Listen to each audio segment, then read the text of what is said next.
అందరికీ హాయ్. అందరూ ఎలా అన్నారు? మేమైతే సూపర్‌గా ఉన్నాము. ఈ వీడియోని ఎవరు స్కిప్ చేయకుండా ఎండ్ వరకు చూడండి.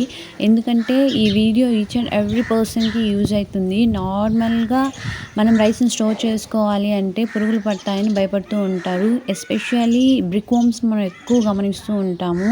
ఈ బ్రిక్ వార్మ్స్‌ని ప్రివెంట్ చేయడానికి మనం ఆముదాన్ని రైస్‌లో కలిపేసుకొని 1-2 ఇయర్స్ వరకు ఎలాంటి భయం లేకుండా మనం యూజ్ చేసుకోవచ్చు.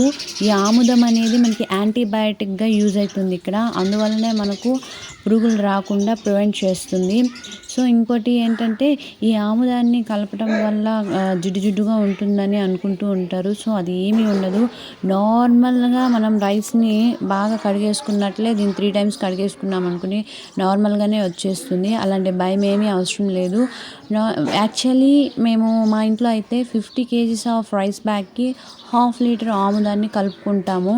ఆ వీడియోనే చేద్దామని అనుకున్నాను. బట్ సమ్ కండిషన్స్ వల్ల ఇలా కొంచెం రైస్‌లో కలిపి చూపించాల్సి వచ్చింది. సో, అందుకనే చెప్పాను ఈ వీడియోని చివరి వరకు చూడండి, మీకు యూజ్ అవుతుంది అని.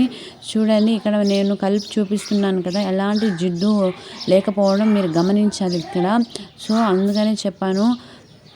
సో, ఇలాంటి మరెన్నో వీడియోస్ కోసం మన ఛానల్ని సబ్స్క్రైబ్ చేసుకోండి. So, don't forget to subscribe. Thank you.